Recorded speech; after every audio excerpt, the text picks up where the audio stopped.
राहुल गांधी जी को पहले तो ये पूछो कि सनातन कितना पुराना है। 1,25,70,000 साल राम रावण के युद्ध को हो चुके हैं। तो सनातन तब से है, तब से अब तक तो मिटा नहीं। ये सनातन मिटाने वाले कौन होते हैं? तो कह रहे डेंगू और मलेरिया जैसे। अरे वो क्या जाने, ऐसे बेवकूफों के लिए अपना टाइम मत बर्बाद किया करो। सत्य सनातन कोई ऐसी चीज है, पूरी दुनिया का एक ही धर्म है, सत्य सनातन। अब हिंदू जाग गए, कोई ऐसी बात नहीं। सनातन धर्म का अपमान करेगा कोई भी, वो इस देश में सुरक्षित नहीं रह पाएगा। वो कह रहे हैं कि मैंने गीता पढ़ी है, मैंने उपनिषद पढ़े हैं। आप बार बार राहुल गांधी का नाम ले रहे हैं, मेरे को तो उसका मुंह पे नाम लेना भी अच्छा नहीं लग रहा। भारत के सनातन धर्म के सारे साधु संत नाराज है इनसे, भाई सब हिंदू नाराज है इनसे। वो क्या बताएंगे सनातन को, जो खुद को नहीं बता पा रहे कि वो ईसाई हैं, ब्राह्मण हैं, क्या है खुद को नहीं बता पा रहे। उनका जो मूल है वो तो ईसाई है, अब खुद को जनेऊधारी ब्राह्मण बताते हैं और सावन के महीने में मीट बना के खाते हैं। ये प्रधानमंत्री नहीं बन सकते, किसी भी इनके बहुमत नहीं है। तो जब इनको राजनीतिक नहीं आती तो को राजनीतिक क्षेत्र में कूदते हैं। मम्मी इनको प्रधानमंत्री के रूप में देखना चाहती है, बहन कहते हैं हमारा भाई ऊंचे पद पे आए। तो दुनिया के लोग मोदी जी के पीछे पीछे घूम रहे हैं, राहुल गांधी विदेश में जाके वहाँ गाली दे रहे हैं। ये जो इंडिया इंडिया करे ना, इनका इंडिया इंडिया चलने वाला नहीं है, ये भारत रहेगा। ये नहीं बच पाएंगे जितना मर्जी बोले। विपक्ष है, विघटनकारी है, ये जन सत्ता के लालची है, सत्ता के लालची लोग हैं। नमस्कार, स्वागत है आप सभी का पॉलिटिकल दर्पण में। मैं प्रवेश नौनी। राहुल गांधी जी जो हमेशा विदेश में जाकर के देश के बारे में कुछ ना कुछ टिप्पणियां करते हैं, एक बार फिर से चर्चा का विषय बन गए हैं। तो आइए इसी मुद्दे पे हमारे साथ यहाँ पर एक अंकल जी मौजूद हैं, इनसे हम बात करेंगे कि क्या सोचते हैं इस पूरे मुद्दे को लेकर के, कैसे देख रहे हैं इस पूरे मुद्दे को। जिस तरीके से राहुल गांधी जी विदेश में गए हैं, दोबारा से पेरिस में उन्होंने बोला है कि हिंदुत्व से भाजपा का कोई लेना देना नहीं है।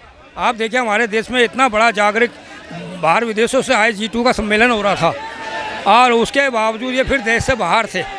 भाई जब इनको राजनीतिक नहीं आती तो काय को राजनीतिक क्षेत्र में कूदते हैं। मम्मी इनको प्रधानमंत्री के रूप में देखना चाहती है, बहन कहते हैं हमारा भाई ऊंचे पद पे आए, और जो इनके चाटू काटता है तो वह इन्हीं का गुण गाते रहते हैं। खाली एक परिवारवाद है, उनका ही गुण गाते रहते हैं ये लोग। अब देखिए पहले पीछे बाहर देशों में जाते थे, वहाँ पर भारत के बारे में कभी इन्होंने अच्छा स्वस्थ नहीं बोला। अब फ्रांस गए हैं तो वहाँ पर भी यही रहता है, भारत के विरुद्ध G20 सम्मेलन हो रहा है। इसके कारण क्या है लेकिन इसका, कि मतलब हमेशा विदेश में जाकर के ही देश के निजी मुद्दों को बाहर लेकर के सबसे बड़ा कारण है विपक्ष में होने का, और दूसरा सत्ता इनके हाथों में नहीं है। जो सबसे बड़ा कारण है, सत्ता नहीं है इनके हाथ में कई सालों से, और विपक्षी होने के नाते विपक्ष वाले ही इनको नहीं पूछते हैं, खाली एक पार्टी के नाम से ये चलते हैं कांग्रेस।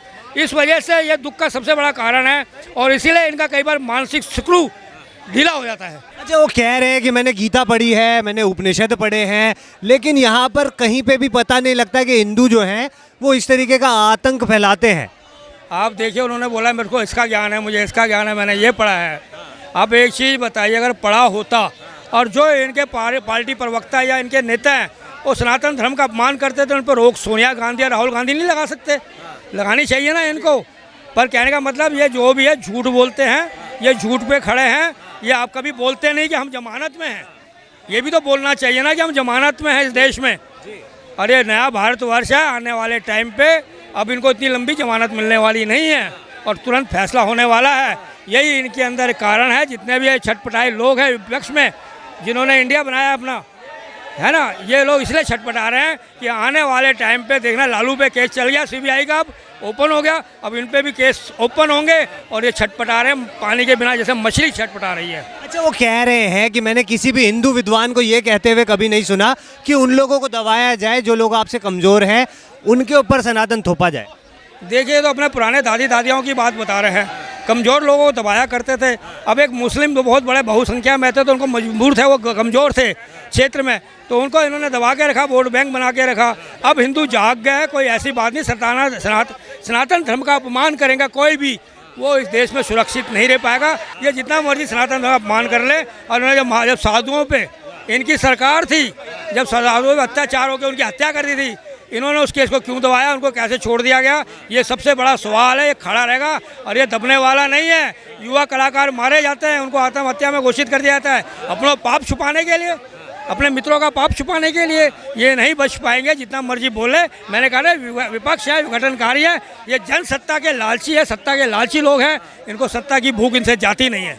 अच्छा, एक चीज़ मैं आपसे जानना चाहूँगा, आपने G20 की बात करी, वहीं पर राहुल गांधी जी विपक्ष में हैं, वो पेरिस में जाकर के लोकतंत्र के भी सवाल उठा रहे हैं, कह रहे लोकतंत्र की हत्या होती है, मतलब यहाँ पर G20 नहीं होना चाहिए था, पहले देश के अंदर भुखमरी, बेरोजगारी, महंगाई, इसके ऊपर काम करना चाहिए था मोदी जी को। कैसे देख रहे हैं इस पूरे मामले? देखिए राहुल, आप बार बार राहुल गांधी का नाम ले रहे हैं, मेरे को तो उसका मुंह पे नाम लेना भी अच्छा नहीं लग रहा। किस नहीं लग रहा कि देखो कांग्रेस की एक पार्टी है जो पुरानी पार्टी है, और कांग्रेस के ये MP में सदस्य हैं, ये प्रधानमंत्री नहीं बन सकते किसी भी, इनके बहुमत नहीं है। और आने वाले जनता में जो भारत के सनातन धर्म के सारे साधु संत नाराज हैं इनसे, भाई सब हिंदू नाराज हैं इनसे। अगर ये ऐसा काम कर रहे हैं तो मेरे को तो ये कहना पड़ता है कि ये लोग, भैया तुमने बहुत राज कर लिया, अब चुपचाप या तो शांति से बैठो।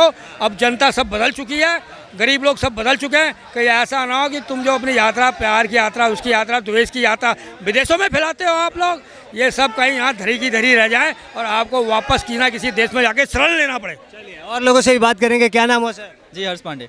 हर्ष जी, कैसे देख रहे हैं राहुल गांधी जी विदेश में दोबारा से एक बार चर्चा में आ गए हैं? वो कह रहे हैं पेरिस में जाकर के कि जो सनातन है उससे भाजपा का कोई लेना देना नहीं है। कैसे देख रहे हैं पूरे?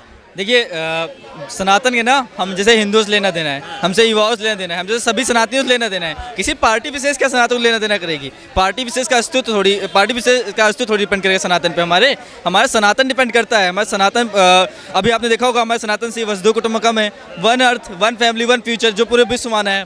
यहाँ तक बड़े बड़े नेता नतमस्तक हुए हैं, USA भी नतमस्तक हुआ है। तो सनातन तो विश्व मान रही है। हमारे जो विदेशी आते हैं, हमारे मंदिर में आते हैं, सनातनी मानते हैं, यहाँ के नेताओं को मुँह पे तमाचा मारते हैं कि सनातन ही सर्व है, सनातन ही सब कुछ है। वो क्या बताएंगे सनातन को, जो खुद को नहीं बता पा रहे हैं कि वो ईसाई हैं, ब्राह्मण हैं, क्या है, खुद को नहीं बता पा रहे। कभी बताते उनका जो मूल है वो तो ईसाई हैं, अब खुद को जनेऊधारी ब्राह्मण बताते हैं, और सावन के महीने में मीट बना के खाते हैं।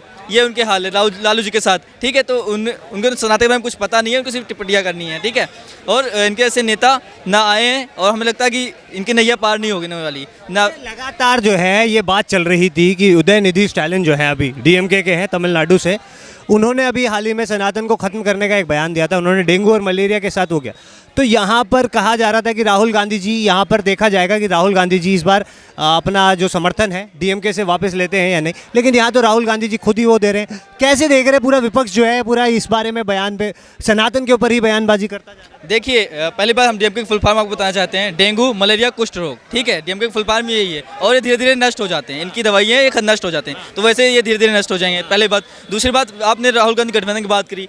इन लोगों ने जो ठगबंधन बनाया है, ये किससे डर के बनाया है, पूरी जनता देख रही है, ठीक है। कि एक अकेले से डर के इन्होंने इकट्ठे हुए, फिर बताते हैं हम तो जीत रहे हैं, ठीक है। और अभी सनातन के वार के बाद इन्होंने, राहुल गांधी ने अपने आप को अलग नहीं किया, ठीक है, उल्टा खुद ही टिप्पणी किए जा रहे हैं। तो इनका नैया पार नहीं होने वाली। और राहुल गांधी अभी भी सुधर जाइए, कुछ तो बच जाओगे, 1-2 सीट ही मिल जाएगी। भाई साहब वो तो कह रहे हैं मैंने गीता पढ़ी है, उपनिषद पढ़े हुए हैं, और मैं कहीं से भी नहीं देखता कि जो सनातन है उसके अंदर इस तरीके के आक्रांताओं वाली जो भाव हैं वो सनातन के अंदर है। आतंकित कर रहे हैं वो उन लोगों को जो हमसे कमजोर है। पत्रकार महोदय, आप भी भारत में रहते हैं, आपको भी नॉलेज है कि जो हमारे सनातनी ज्ञान लेता है वो सावन के महीने में कम से कम मीट तो नहीं खाता, सावन के महीने में मीट तो नहीं बनाता, प्याज, हमारे प्याज उपयोग नहीं करते, प्याज हाथों से नहीं मिलाता, ये चीज़ तो नहीं करता। क्या गीता उपनिषद पढ़े उन्होंने? गीता का मतलब उन्हें गा का पता है? गीता का मतलब कुछ नहीं पता। उनसे अभी ओम भूर्भुवः सब पूछ लो तो उनको पूरा नहीं आता, महामृत्युंजय मंत्र पूछ लो तो नहीं आता। राहुल गांधी कुछ नहीं आता।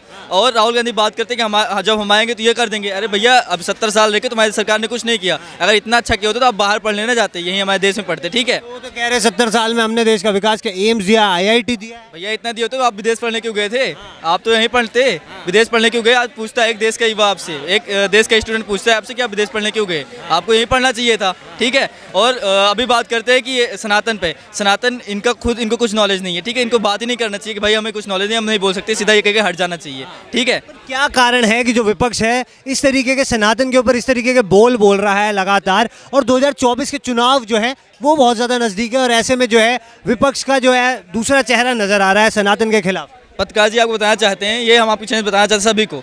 देखिए, जब कोई, आपको एक एग्जांपल देना चाहते हैं, जब कोई बड़ा होता है ना तो उससे जलते हैं लोग, धीरे सोचते हैं इसकी बुराई के खत्म करें। तो सनातन हमारा खत्म नहीं हो रहा है, इन सबको चुल्ल मची है, ठीक है। इनके बस की नहीं है मिटा पाना। सनातन सत्य था, सत्य है, सत्य रहेगा। किसी के बाप की बपोती नहीं है ना। और जो बड़े बड़े आए, तुगलक आए, मुगल आए, सब चले गए, तुम भी चले जाओगे, नष्ट हो जाओगे, ठीक है।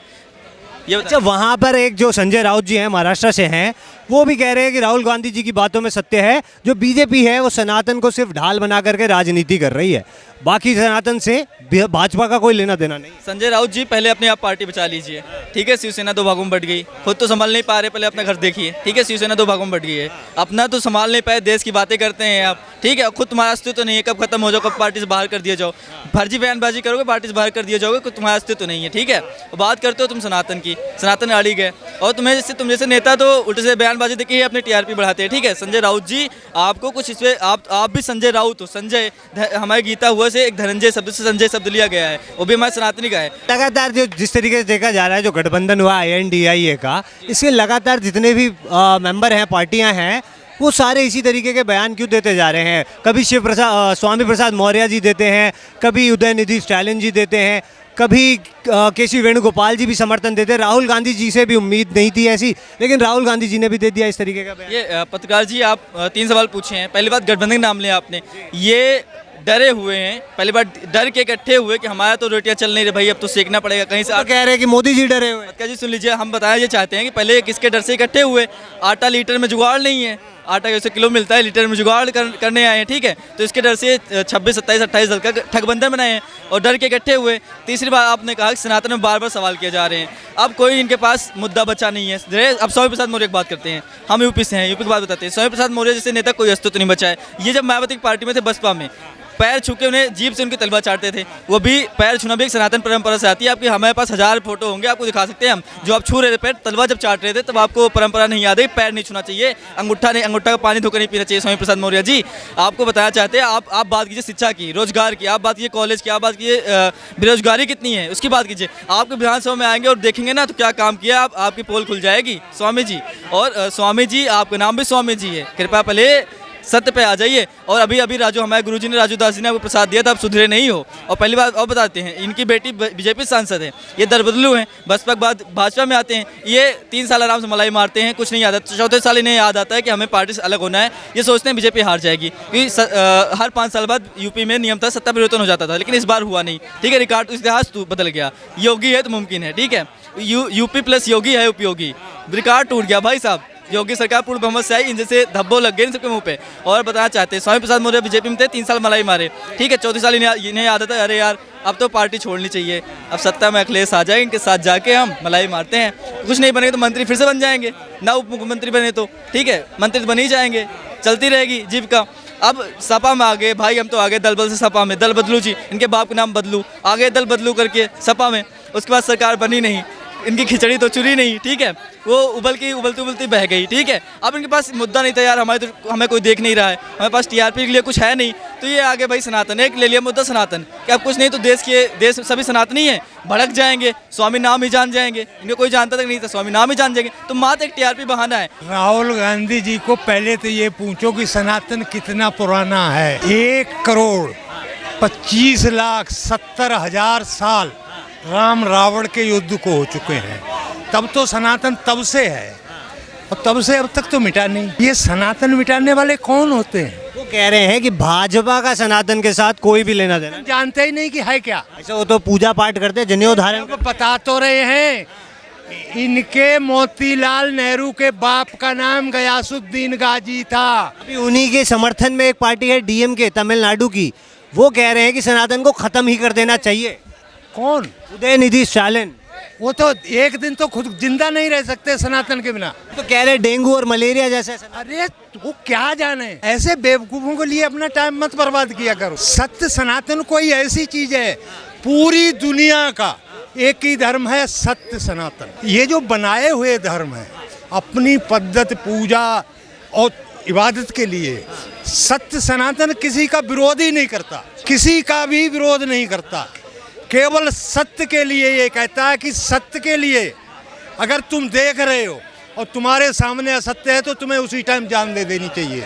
हमेशा तो हिंदुओं को ये सनातन को गाली देते रहते हैं, इनके पार्टी वाला स्टालिन उनको तो सपोर्ट कर रहे हैं, उनको तो सपोर्ट कर रहे हैं। यहाँ कर रहे हैं हम तो गीता पढ़िए, अगर गीता पढ़िए तुमने तो ज्ञान क्या लिया तुमने गीता से? ज्ञान तो लो, पढ़ने से काम नहीं होगा, उसका चिंतन मनन करिए, सही ढंग से दोबारा पढ़ लीजिए, वेद पुराण भी पढ़िए, तब समझ आ जाओ भारत क्या है। ये जो इंडिया करे ना, इनका इंडिया चलने वाला नहीं है, ये भारत रहेगा, भारत हमेशा जिंदाबाद है, भारत रहेगा। अच्छा, वहीं पर जो है संजय राउत हैं महाराष्ट्र से, वो भी कह रहे हैं कि राहुल गांधी की बातों में बहुत सत्य है और जो भाजपा है वो केवल और केवल जातिवाद की राजनीति और धर्म की राजनीति कर रही है। धर्म को जो है सिर्फ और सिर्फ राजनीति के तौर पर देख करके ही वो अपनी सत्ता बना के बैठी हुई है। अब धर्म राजनीति तो इन्होंने खुद करी, कांग्रेस ने। इन्होंने क्या कि 50 साल तक धर्म नीति करते रहे, मुसलमानों को भला करते रहे, वोट बैंक के लिए भला कुछ नहीं किया। आज मोदी जी सबका साथ, सबका विकास, सबके पूरी दुनिया में डंका बज रहा है। G20 हुआ, कितना शानदार वो हुआ है। पूरी दुनिया के लोग वहाँ मोदी जी के पीछे पीछे घूम रहे। राहुल गांधी विदेश में जाके वहाँ गाली दे रहे, वहाँ प्रजातंत्र नहीं है। यहाँ संसद में G20 पे कह रहे हैं कि लोकतंत्र की हत्या कर दी है, पहले महंगाई और बेरोजगारी मिटानी चाहिए थी। मोदी जी जो है वो G20 की अध्यक्षता को पहले महत्व दे रहे हैं। अब गरीबी तो उन्होंने 70 साल से 60 साल से मिटाई नहीं। आज गरीबी की बात करते, महंगाई की बात करते। इनके टाइम में 2014 से पहले क्या महंगाई नहीं थी क्या? इनको याद करना चाहिए। तो महंगाई जो आज तनख्वाह भी बढ़े लोगों की, महंगाई बढ़ी, महंगाई मानते हैं हम, तो महंगाई पे धीरे धीरे कंट्रोल भी हो रहा है। अभी मोदी जी ने 200 का सिलेंडर कम कर दिया। अभी दिवाली में हो सकता है 200-300 और भी हो जाए। तो ऐसा है, मोदी जी पहले देखते हैं। बीच में कोरोना काल भी था, तो लोगों के पास काम नहीं था, रोजगार नहीं था। अब धीरे धीरे हमारी जो अर्थव्यवस्था पटरी पर आ रही है। तो ऐसे मोदी जी हर तरफ देख रहे हैं। और मोदी जी 24 में आएंगे, 400+ सीट आएंगी, और तभी इनको अच्छी तरह पता लगेगा कि क्या है मोदी। चलिए, बहुत बहुत धन्यवाद।